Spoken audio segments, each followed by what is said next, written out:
Congress party మాదిగలకు అన్యాయం చేసిందనే ఉద్దేశంతో 4వ తారీఖు 7వ తారీఖున ఒక కార్యక్రమం అయితే తీసుకున్నారు. ఎంఆర్పీఎఫ్ రాష్ట్ర అధ్యక్షులు, ఎంఆర్పీఎఫ్ జాతీయ అధ్యక్షులు, అలాగే మోత్కుపల్లి నరసింహులు మాజీ మంత్రి. సార్, మీరు తీసుకున్నటువంటి నిర్ణయాన్ని ఇంకెవరితోనైనా కలిసి ప్రోగ్రాం చేయబోతున్నారు 4వ తారీఖు 7వ తారీఖు? ఇప్పుడు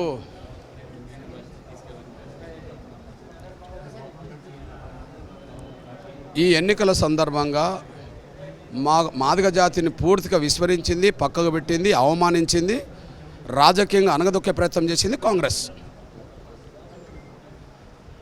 ఈ అభిప్రాయం అనేది ఎంఆర్పిఎస్లో ఉన్నదని కావద్దు, మాదిగల్లో ఉన్నది. మాదిగలు అంటే అన్ని పార్టీలో ఉన్నారు, కానీ కాంగ్రెస్ పార్టీ మాదిగల్లోనే ఉన్నది. వాళ్ళ కాంగ్రెస్ పార్టీలో అత్యంత సీనియర్ నాయకుడు, మా జాతి, ఆయన పేరు చెప్తేనే ఆటోమేటిక్గా మా వాడు అని ఓన్ చేసుకుంటుంది. ఆయనలో ఉన్న ఈ ఆవేదన. కాబట్టి ముందుగా మేము అన్న నాయకత్వంలో ఒక దీక్షకు, అవసరం ఉంటే ఒక ధర్నాకు, అవసరం ఉంటే జనంలోకి వెళ్ళడానికి మేము సిద్ధపడతాం. కాంగ్రెస్ ద్వారానే మాకు అన్యాయం జరిగింది కాబట్టి కాంగ్రెస్ నాయకుల ద్వారా ఉండబడే ఈ ఆవేదనను ఆయనకు తోడుగా ఉండి మేము చాటే ప్రయత్నం చేస్తాం. కాబట్టి ఎవరు వస్తారు ఎవరు రారనే విషయం సంబంధం లేదు. మా మోత్కుపల్లి నరసింహులనే ఈ విషయంలో కేంద్ర బిందుగా ఉంటాడు. మీరు బీజేపీకి ఇప్పుడు సపోర్టెడ్గా చాలా ప్రెస్ మీట్లు పెట్టడం జరిగింది. బీజేపీ ఎంపీ అభ్యర్థులు ఎక్కడైతే పోటీ చేస్తున్నారో అక్కడికి వెళ్ళి మీరు ప్రచారంలో కూడా కొన్ని సందర్భాలలో పాల్గొంటూ ఉన్నారు. బీజేపీ వస్తే అసలు రాజ్యాంగం అనేది ఉండదు, ఇక్కడ రిజర్వేషన్లను మొత్తం తీసివేస్తారని ఇక్కడ ఉన్నటువంటి ముఖ్యమంత్రి రేవంత్ రెడ్డి స్వయంగా మాట్లాడుతున్నటువంటి సందర్భం కనబడుతుందిగా. ఇప్పుడు రాజ్యాంగం ఉంటుందా ఉండదా అది దేవుడు ఎరుగు. తర్వాత ముందు రాజ్యాంగంలో పొందుపరిచిన ఎస్సీ రిజర్వేషన్లు మాదిగలకు వర్తించకుండా ఈయన మమ్మల్ని తొలగించిండు కదా. ఎన్నికలకు ముందే ఈయన తొలగించిండు. ఎన్నికల తర్వాత ఏమవుతుందో తర్వాత విషయం. ఎన్నికల్లో మేము ఎస్సీలమా? అసలు మాదిగలు ఇప్పుడు ఎస్సీలు ఉన్నారా? మాదిగలు కనుక ఎస్సీ లిస్టులో ఉంటే మరి మెజార్టీ జనం ఉండబడి మాదిగలకు 4 స్థానాలు పోటీ చేస్తున్న కాడ ఎస్సీ రిజర్వేషన్ కాడ ఒకటి మాకెందుకు లేదు?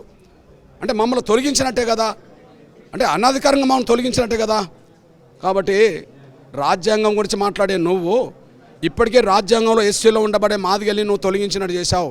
రాజ్యాంగం గురించి మాట్లాడే హక్కు ముందు నీకు లేదు. అసలు అంబేద్కర్ రాష్ట్ర రాజ్యాంగం గురించి మాట్లాడడం పక్క పెట్టు, నీ సొంత రాజ్యాంగం గురించి ఎందుకు అమలు చేస్తలేవు? బోధ్పూర్ తీర్మానం అంటే మీ కాంగ్రెస్ పార్టీ నియమావళి. మీ నియమావళి అంటే మీకు ఒక రాజ్యాంగం.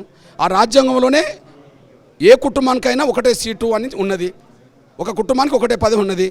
మరి ఒకే కుటుంబానికి ఒకే పదవి ఉన్న కాడ 2 ఎందుకు వచ్చినాయి? ఒక కుటుంబంలో 3 ఎందుకు వస్తున్నాయి? ఒక కులానికి ఒకటి కూడా ఎందుకు రాలే? ఒక కులానికి ఒకటి రాలేదు కానీ ఒక కుటుంబంలో 2, 3 తీసుకుంటున్నారు కదా. మీ రాజ్యాంగాన్ని మీరు ఉల్లంఘిస్తున్నారు కదా.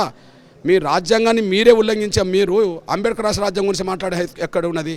ఒకవేళ రాజ్యాంగం మార్చాలని అనుకుంటే రాజ్యాంగాన్ని పక్కబెట్టి పరిపాలించింది ఇందిరాగాంధీ కదా.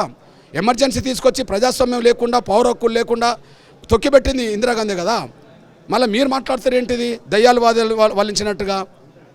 అమిత్ షా గారు చెప్పిండు, ప్రధానమంత్రి గారు నరేంద్ర మోడీ గారు చెప్పిండు, ఎవరన్నా తీసేస్తా అన్నా మేము ఒప్పుకోమని చెప్పి.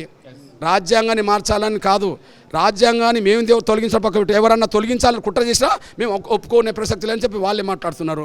ఒక మాట చెప్పాలంటే నరేంద్ర మోడీ గారి 10 ఏళ్ల పాలన మీద మాట్లాడడానికి, విమర్శలు పెట్టడానికి, వైఫల్యాలను ఎండగట్టడానికి ఆధారాలు లేనప్పుడు అభూత కల్పంతో కూడిన అవాస్తవాలు ప్రచారం చేయడానికి రాజ్యాంగాన్ని మార్చారనే దుష్ప్రచారానికి వీళ్ళు ముందుకు తీసుకొస్తున్నారు.